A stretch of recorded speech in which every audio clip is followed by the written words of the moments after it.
मैं आपको कह सकता हूं कि मेरी 15 साल की सेवकाई है। मैं कहता हूं कि लोग छोटे छोटे इल्जाम लगाते हैं, कुछ भी करते हैं, हर परमेश्वर के दास के बारे में विरोध करते हैं, लेकिन कभी भी आप वचन से बाहर ना जाए। याद रखना कि पवित्र आत्मा उन लोगों का परमेश्वर है।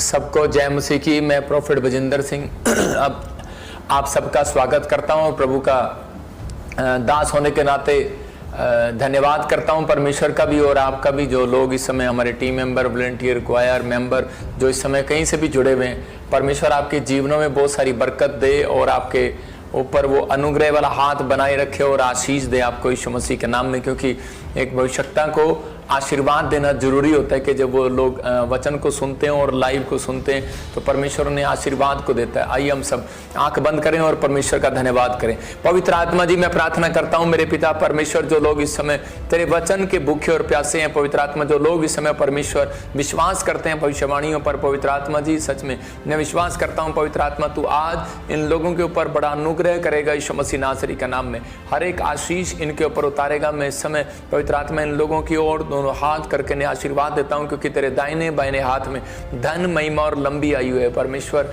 आप इन्हें आशीष दें और ब्लेस करें पवित्र आत्मा जी, और इनकी जिंदगियों में वो काम करें जो इन्होंने अब तक नहीं देखे मेरे पिता परमेश्वर। हर एक आशीष डबल होने पाए यीशु मसीह का नाम में। बड़े बड़े डोर इनके लिए खुलने पाए पवित्र आत्मा जी। जो इस समय चंडीगढ़ से, पंजाब से, जलंधर से और इस समय कपूरथला से, शाहकोट से, पवित्र आत्मा पठानकोट से, गुरदासपुर से, अमृतसर से, पवित्र आत्मा जी समय अजनाला से मेरे पिता परमेश्वर, जो लोग इस समय पवित्र आत्मा जी फाजिलका से, फिरोजपुर से इस समय पवित्र आत्मा जी जुड़े हुए हैं मेरे पिता, और जो देख रहे हैं परमेश्वर ऑस्ट्रेलिया से, अमेरिका से, न्यूजीलैंड से, छत्तीसगढ़, उड़ीसा से, महाराष्ट्र से और समय पवित्र आत्मा कोलकाता से, पवित्र आत्मा जो लोग देख रहे हैं इसी समय ब्लेसिंग आने पाए इनके घर में यीशु मसीह का नाम में। पवित्र आत्मा इनके ऊपर, पवित्र आत्मा तेरे छुटकारे होने पाए आज, और ये सच में बढ़ते फूलते चले जाएं यीशु मसीह के नाम में। जो राजस्थान से, यूपी से, बिहार से इस समय परमेश्वर वाच कर रहे हैं मेरे प्रभु, मैं इनकी ओर हाथ करके ने, इनकी ओर मुंह करके ने आशीर्वाद देता हूं, शांति का आशीर्वाद देता हूं। और पवित्र आत्मा जी इस समय परमेश्वर इनके ऊपर तेरा दया वाला, बरकत वाला, अनुग्रह वाला हाथ बना रहे यीशु मसीह के नाम में। आमीन आमीन। जो लोग विश्वास कर रहे हैं पवित्र आत्मा उनकी जिंदगियों में बहुत सारी ब्लेसिंग को देगा, लेकिन पहले आपको खुश रहना है कि परमेश्वर मेरी जिंदगी में कर सकता है। देखते हैं कि आप, डॉक्टर भी कई बार लोगों को बताता है कि आप जाओ पहाड़ों पर और खुश रहो, डिप्रेशन से दूर रहो, टेंशन से दूर रहो, लेकिन बाइबल भी बताती है इस बात के लिए कि यीशु मसीह बताते हैं चिंता, हद से ज़्यादा चिंता करना एक पाप है। जब आप ज़्यादा चिंता करते हैं तो उसी समय कुछ प्रॉब्लम्स में गिरते हैं। परमेश्वर का आत्मा अपनी लाइफ में आपको, आपकी लाइफ में मजबूत करना चाहता है। इसलिए आज का वचन जो आपकी ज़िंदगियों में 100 गुना ब्लेसिंग को देगा। जब मैं प्रार्थना कर रहा था तो इसी समय पवित्र आत्मा ने मुझे कुछ नाम दिखाए। मैं से देखता हूँ कि प्रतिमा, परमेश्वर का आत्मा आपसे बात कर रहा है, और प्रभु का आत्मा ने मुझे कहा कि आप बहुत डर जाते हैं जल्दी। परमेश्वर का आत्मा कह रहा है कि आपको डरना नहीं है। प्रभु का आत्मा मुझे बोल रहा है कि आप छोटी छोटी बातों में कई बार इतना डर जाते हैं कि शायद मेरी ज़िंदगी में कोई काम नहीं होने वाला, मैं चंगा नहीं होने वाला, आपको कुछ मुंह में प्रॉब्लम है, कुछ समस्या है। लेकिन मैं आपके लिए एक गवाही को सुना रहा हूँ कि एक बहन थी और वो परमेश्वर पर भरोसा रखती थी, लेकिन बहुत जल्दी डर जाया करती थी, छोटी छोटी बात में डर जाया करती थी। उसी समय परमेश्वर के आत्मा ने उसको 2 तीमुथियुस 1 का साथ दिया और उसको कहा कि मैंने तुझे डर का नहीं, भय का नहीं, सामर्थ का आत्मा दिया है। और उसी समय उस दिन से उस औरत ने परमेश्वर के ऊपर छोड़ना स्टार्ट कर दिया, और उसी समय परमेश्वर ने उसकी ज़िंदगी में चमत्कार किया, उसका माउथ का कैंसर खत्म हो गया। मैं फिर कह रहा हूँ उन लोगों को जो लोग डरे हुए हैं किसी बीमारी से, किसी टेंशन से डरे हुए हैं, तो पवित्र आत्मा आज रात इस वचन से आज आपकी ज़िंदगियों में उत्साह को देना चाहता है, क्योंकि परमेश्वर ने हमें भय का नहीं पर सामर्थ का और प्रेम का और संयम का आत्मा दिया। मतलब कि बहुत सारी बातों में जब आप परमेश्वर के साथ चलते हैं तो, लेकिन आप अगर भय खा रहे हैं तो परमेश्वर आपके साथ कैसे चलेगा। मैं फिर उन लोगों को बोल रहा हूँ कि आपका बाप आपके साथ हो, छोटे बच्चे के साथ हो, वो उंगली पकड़ के जब चलता है तो क्या हम भय खाते हैं कि नहीं खाते? छोटा बच्चा कभी भय नहीं खाता, वो हंसता हुआ जा रहा होता है क्योंकि उसका बाप उसके साथ है। लेकिन बहुत सारे लोग बड़े डर जाते हैं, परमेश्वर काम नहीं करता, क्योंकि कुछ लोग जो है परमेश्वर से मांगने के बाद अपना संयम और धीरज खो बैठते हैं। लेकिन परमेश्वर यही चाहता है कि हम अपने संयम को, धीरज को बनाए रखें कि जो परमेश्वर ने नहीं दिया वो देगा। यही हमारा विश्वास है। तो आज का वचन जो है आपकी ज़िंदगियों में कुछ प्रकाश डालना चाहता है कि ताकि आप डर से दूर हों, चिंताओं से दूर हों, परेशानियों से दूर हों, आप समस्याओं से दूर हों। ये पवित्र आत्मा ने मुझे कहा था क्या वो साल पहले, और भविष्यवाणियाँ की थी मैंने कि देखो बहुत सारी जो भविष्यवाणी की है वो पूरी, कोई चैलेंज करता है मुझे, मैं उसका चैलेंज स्वीकार नहीं करता, मैं परमेश्वर पर भरोसा रखता हूँ। बहुत सारे लोग बोलते हैं लेकिन देखो मोदी साहब के लिए भविष्यवाणी किया 3 प्लान के लिए 2015 से भविष्यवाणी कर रहा हूँ और वो जीते, फिर दोबारा किया जीते, फिर तीसरी बार किया जीते। मतलब कि आपको एक एक्सपीरियंस होना चाहिए कि ये भविष्यता प्रभु की ओर से बता रहा है कि आपको गलत बता रहा है, और जिस दिन का कि ट्रेनें गिरेंगी अपनी पटड़ी से उतर जाएंगी। आप देख रहे हैं कि जो जनवरी में भविष्यवाणी किया और अब तक अगस्त में 13 ट्रेनें गिर चुकी हैं, और एक नहीं कितने सारे जहाज का था कि सफ़र ना करें, कुछ जहाज़ों में प्रॉब्लम आएगी। तो आसमान में जितने जहाज़ थे 100 जहाज़ों के अंदर एक साथ प्रॉब्लम आई और उनका सिस्टम खराब हो गया, वो जगह नहीं ढूंढ पाए। लेकिन थोड़ी देर में वो ठीक हो गया, और जब कहा था कि एक जहाज़ गिरेगा और सब के सब मर जाएंगे, नेपाल में जहाज़ गिरा, आप देख रहे हैं कि, और वो जहाज़ में एक भी आदमी नहीं बचा। 18 सवारी थी और एक पायलट था, वो भी जख्मी था, और सुनने में आ रहा वो भी मर गया। मैं उन लोगों को बता रहा हूँ या नहीं भी मरा हो, परमेश्वर चलो सबको सुरक्षा दे। लेकिन मेरे कहने का मकसद ये है कि पवित्र आत्मा अपने लोगों को वचन से बताता है, उनकी परिस्थितियों को बदलना चाहता है। परमेश्वर भविष्यवाणियाँ इसलिए कराता है कि ताकि आप लोग इस बात को समझें और परमेश्वर आपकी ज़िंदगियों में काम करे और आशीष दे। एक बच्चा भी कह रहा है कि वचन का मानना क्या होता है, वचन का पढ़ना नहीं। प्रकाशित वाक्य में लिखा केवल पढ़ने वाले नहीं मानने वाले भी बनो। आप जाते हैं और टीवी लगाते हैं, कभी किसी का वचन कभी किसी का वचन सुनते हैं, उस वचन सुनने का कोई फायदा नहीं है कि जब तक आप अमल ना करें। आप वर्शिप करते हैं, कानों में लीड लगाते हैं, हु ला ला ला करते हैं, आप जो भी करते हैं, लेकिन उसी समय आपको क्या करना है, जब तक आप कहता है कि गीत अपने मन से नहीं गाएंगे, क्योंकि दाऊद बोलता है परमेश्वर मैं तेरे लिए एक नया गीत गाऊंगा, और परमेश्वर चाहता है, दाऊद को बोलता है, कहता है कि मेरे लिए नए नए गीत गाओ। मूसा को बोलता है मेरे लिए नए नए गीत गाओ। मूसा ने, सुलेमान ने, और कह रहे हैं कि अब्राहम ने, और जो भी इस समय परमेश्वर के अभिषिक्त हुए दाऊद को परमेश्वर ने प्रकाशन दिया और गीत दिया। हो सकता है कह रहा है कि आपको आवाज ना हो, आपके पास आवाज ना हो, आप अच्छा गा ना सकते हो, लेकिन परमेश्वर आपके दिमाग में एक नया गीत देगा, आप उसको लिख डालो और मैं आपको गा के दिखाऊंगा, या मैं गा के दिखाऊंगा, या सिंगर गा के दिखाएगा। तो आप गा सकते हैं, आप कर सकते हैं, लेकिन परमेश्वर ने एक कॉलिंग रखी है आपकी। आज का हमारा टॉपिक है कि आपकी आंखें किसकी ओर लगी हुई हैं, किसकी ओर, पत्नी की पति की ओर लगी हुई आंखें, और बच्चे की माँ की ओर लगी हुई आंखें। संसार की बात कर रहा हूँ कि संसार में आजकल हो क्या रहा है कि आपकी आंखें किसकी ओर लगी हुई हैं। आज बहुत सारे लोग प्रार्थना करने के बाद भी निराशा को क्यों देखते हैं, चिंताओं को क्यों देखते हैं, समस्याओं बीमारियों से छुटकारा क्यों नहीं पाते? क्योंकि उन लोगों को कहता है कि उनकी आंखें जो अपने पति की सैलरी की ओर लगी हुई हैं। पत्नी ये सोचती मेरा पति सैलरी लेकर आएगा तब काम होगा, मेरा दूध वाले के पैसे दूंगी, बिजली वाले के पैसे दूंगी, स्कूल की फीस दूंगी, और अगर मेरे पति को तनख्वाह नहीं मिलेगी तो मैं ठप। इसका मतलब उसकी आंखें कहाँ हैं? कहता है वो संसार की ओर लगी हुई हैं। लेकिन आज बच्चे की आंखें कहाँ लगी हुई हैं? बच्चे की आंखें माँ बाप की ओर लगी हुई हैं कि वो हमें पैसे देगा तो हम खाएंगे पिएंगे, हम स्कूल जाएंगे, हमें छोड़ कर आएगा। लेकिन परमेश्वर का आत्मा चाहता है कि हमारी आंखें जो हैं, कह रहे हैं कि परमेश्वर की ओर लगनी चाहिए। जब एक इंसान ने, एक विश्वासी ने अपनी आंखें परमेश्वर की ओर लगा ली तो उसी समय पवित्र आत्मा कहता है वो निराशा से बाहर आ जाएगा, वो चिंताओं से बाहर आ जाएगा।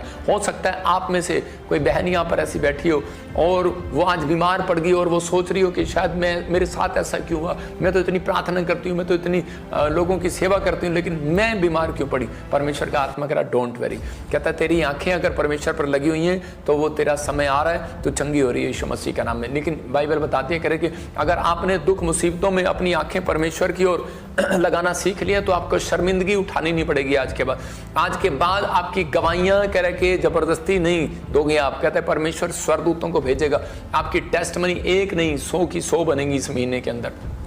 लेकिन बिलीव करना है कि हम परमेश्वर के जन हैं और परमेश्वर की ओर आंखें लगाएंगे। हम दूसरा इतिहास जब देखते हैं 2:12 में, वहां पर लिखा कि एक जगह पर योशापात के दुश्मनों ने जब उसको घेर लिया, और उसी समय जब उसको पता लगता है कि मुझे चारों तरफ से घेर लिया, तो समय हो सकता था कि योशापात भाग सकता था वहाँ से, कह सकता था परमेश्वर मैं तेरी ईमानदारी से सेवा करता आ रहा हूँ मैं इस समय, लेकिन मेरे साथ ऐसी घटना क्यों घटी। लेकिन उसने क्या किया, उसका भरोसा जो था वो परमेश्वर पर था। हम पढ़ते इसको 20:12 में क्या लिखा, दूसरा इतिहास 20:12 में लिखा, मैं एक जगह पढ़कर सुना रहा हूँ आपको। कह रहा, हे हमारे परमेश्वर, क्या तू उनका न्याय ना करेगा?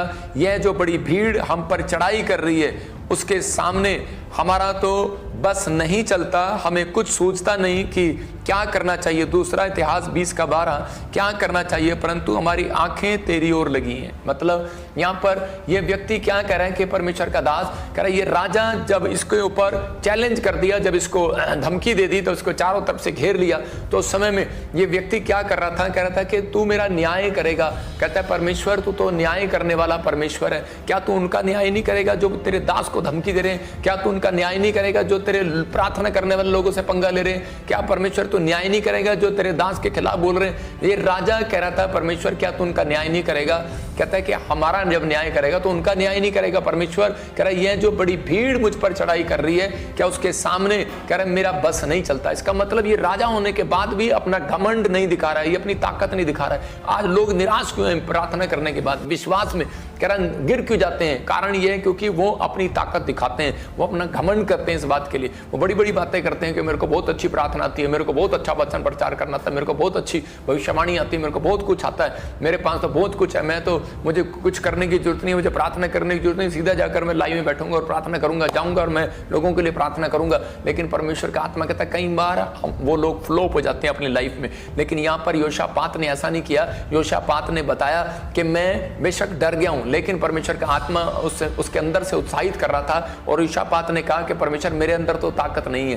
कहता है कि मैं तो डरपोक हो रखा हूं, इस समय डरा हुआ हूं, लेकिन परमेश्वर मैं तुझसे सहायता मांगने के लिए आया। इसका मतलब उसने राजा होने के बाद भी, एक बड़ा मंत्री होने के बाद भी, एक बड़ा ऑफिसर होने के बाद भी उसने अपनी आंखें परमेश्वर की ओर लगाई, उसने अपना भरोसा परमेश्वर की ओर दिखाया। और उसी समय उसके कानों में भविष्यवाणी आई, एक आवाज आई भविष्यता के थ्रू, और उसको कहा योशापात ये तेरे लिए भविष्यवाणी है, ये मेरा वचन है और मेरी आवाज है। कह रहा है कि मैं तुम्हारी ओर से लड़ूंगा, और कह रहा है ये लड़ाई तेरी नहीं मेरी है। इसका मतलब कि परमेश्वर की जब वो आवाज उसके कानों में पड़ी तो समय में वो भविष्यता क्या कर रहा था, वो भविष्यता इस बात के लिए परमेश्वर का धन्यवाद कर रहा था कि, और इसी समय वो दंडवत करने लगा, नीचे मुंह के बल गिर कर परमेश्वर का धन्यवाद करने लगा, और गिर कर रो रो कर धन्यवाद करने लगा कि परमेश्वर सच में मैं विश्वास करता हूं इस बात पर कि ये आवाज दे रही है। और इसी समय जब उसने विश्वास किया तो उसने देखा कि खबर आई कि परमेश्वर ने उसके सारे दुश्मनों को मार दिया, स्वर्गदूतों को भेजकर उसकी प्रॉब्लम्स को खत्म कर दिया। मतलब जीत योशापात की होगी। लेकिन आज योशापात जानता है कि मैं जीता कैसे हूं। आज एक मसीह व्यक्ति जानता है मैं जीता कैसे हूं। प्रार्थना करने वाले व्यक्ति को पता है, कहता है कि आज बहुत सारे लोग बोलते हैं कि शायद कि नहीं ये प्रार्थना करने वाले बड़े दिलेर होते हैं, लेकिन नहीं, आपको समझना है। कहता है कि दो तरह के लोग हैं, एक डरपोक है, शारीरिक लोग भी डरपोक हैं और आत्मिक लोग भी डरपोक हैं, बस फर्क इतना ही है। कहता है कि आत्मिक लोग जब डरते हैं तो उसी समय वो परमेश्वर की ओर भागते हैं प्रार्थना करने के लिए, उसको बताने के लिए। लेकिन जो आत्मिक लोग भी परमेश्वर की ओर जाते हैं, लेकिन शारीरिक लोग जब डरते हैं तो उसी समय वो इंसान की ओर, लोगों से हेल्प मांगने के लिए भागते हैं। लेकिन आत्मिक लोग परमेश्वर से हेल्प मांगने के लिए भागते हैं। यही फर्क है हम में और आप में, कि अगर आज आपका विश्वास है, आपने अपनी आंखें परमेश्वर की ओर लगाई हैं, तो आपको वो शर्मिंदा नहीं होने देगा। आपको वो घुटने कह रहा है कि आपके घुटने कह रहा है अगर परमेश्वर के सामने टिकते हैं तो वो आपको आजाद करेगा, आपको हर बीमारी हर परिस्थिति से आजाद करेगा। आपके लिए भी ये भविष्यवाणी है, याद रखना।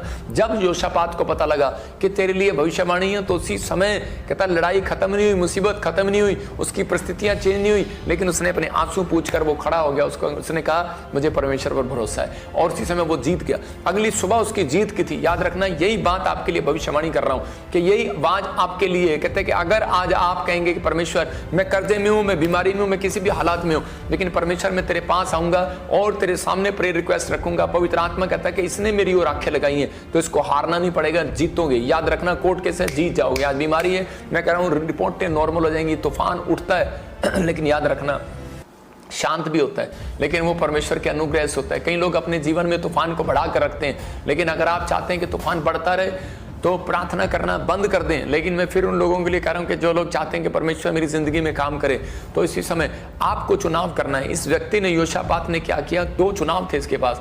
एक इंसान के पास हेल्प मांगने भाग सकता था, लोगों के पास कह रहा हो सकता था ये पुलिस में कंप्लेंट कराता जाकर, लेकिन ये क्या कर रहा था, लेकिन इसने लोगों से हेल्प मांगने की बजाय इसने चुना परमेश्वर की ओर जाना, प्रार्थना करने को चुना। अगर आज आपने अपनी परिस्थितियों को देखने के बाद आप सबसे पहले डॉक्टर की दुकान में भागते हैं, आप सबसे पहले आप कहीं और भागते हैं, तो उसी समय कह रहा है कि आपका चुनाव गलत है। लेकिन अगर आप पहले परमेश्वर को सामने घुटने टेकते हैं तो परमेश्वर आपकी जिंदगी में काम करता है। हम देखते हैं कह रहे कि 2 तीमुथियुस 1:7 में क्या लिखा, हो सकता है कह रहे कि योशापात भी अपने दुश्मन को हराने के लिए कह रहे कि लोगों की हेल्प मांगता है, लेकिन उसने परमेश्वर पर भरोसा रखा और परमेश्वर से हेल्प मांगी उसने, और परमेश्वर ने उसको शर्मिंदा नहीं होने दिया। याद रखना कि अगर आपका यह विश्वास है योशापात की तरह, तो परमेश्वर आपको किसी भी प्लेटफॉर्म पर शर्मिंदा नहीं होने देगा, किसी भी स्थिति में, किसी भी समस्या में शर्मिंदा नहीं होंगे आप। याद रखना, बस परमेश्वर की ओर आंखें लगाना, इंसान की ओर आंखें मत लगाना, परमेश्वर की ओर आंखें लगाना। मैंने अपनी लाइफ के अंदर, मैं कह रहा हूं, बहुत सारी परिस्थितियां मेरी लाइफ में आई,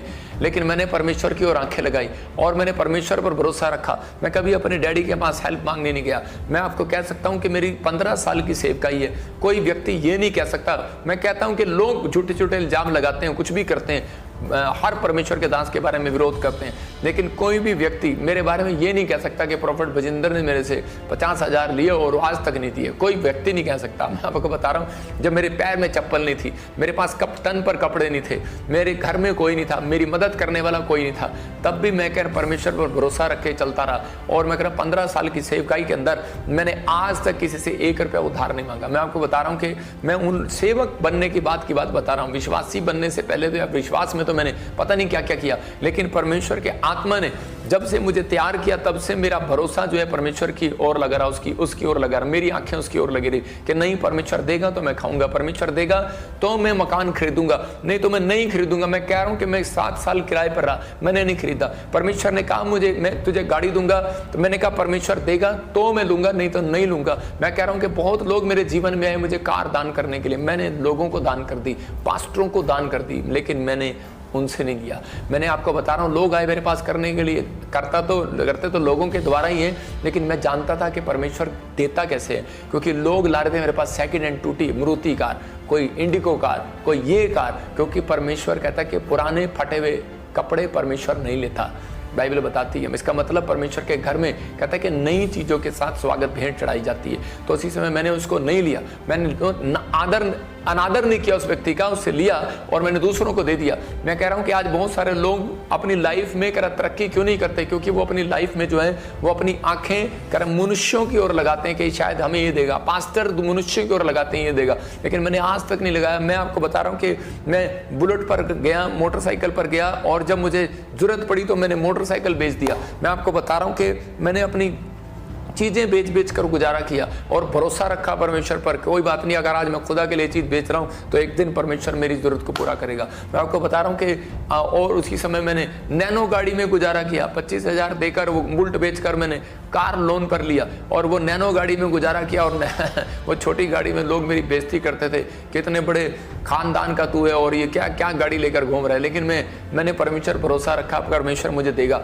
और एक दिन परमेश्वर ने मुझे एक सबसे अच्छी गाड़ी दिया, मर्सिडीज। मैं आपको बता रहा हूं कि पवित्र आत्मा करता है, परमेश्वर देता है, पवित्र आत्मा बहुत सारी चीजों के लिए करता है। परमेश्वर महान परमेश्वर है। लेकिन मैं आपको बता रहा हूं कि मस्जिद मुझे 15 साल से पसंद थी, लेकिन परमेश्वर ने मुझे मेरी इच्छा को पूरा किया। लेकिन मैंने ये नहीं कि इसी बात के लिए मैंने आंखें लगाई परमेश्वर की ओर। मैं कह रहा हूं उन लोगों को कि हो सकता है आपके जीवन में कोई कर्जा हो, या फिर आप कोई गाड़ी लेना चाहते हो, लेकिन आप नौकरी चाहते हो, गवर्नमेंट जॉब चाहते हो, आप अच्छा रिश्ता बनाना चाहते हो, अपने पति पत्नी अपने इसका संबंध खो गया हो, लेकिन आप चाहते हो कि हमारा संबंध अच्छा बना रहे, बच्चा हमारा अच्छा हो जाए, नशे छोड़ दे, या आप घर चाहते हैं, कुछ चाहते हैं, फॉरेन चाहते हैं, वीजा चाहते हैं, PR चाहते हैं, लेकिन आपकी आंखें जिस दिन एजेंट की ओर लगी होंगी, मैं फिर क्या समझा रहा हूं कि आपकी एजेंट डीलर की ओर लगी होंगी, आपकी एजेंट ब्यूटी पार्लर की ओर लगी होगी कि मेरा मेकअप लगाई और मैं सुंदर हो जाऊंगी। लेकिन परमेश्वर का आत्मा कह रहा है कि यहाँ पर बहुत सारी दासी थी बाइबल के अंदर, कह रहे उन्होंने कोई मेकअप नहीं किया, परमेश्वर ने उनको सुंदर बनाया। मैं कह रहा हूं कि परमेश्वर पर जब आप भरोसा रखोगे, उन्होंने 3 दिन का उपवास किया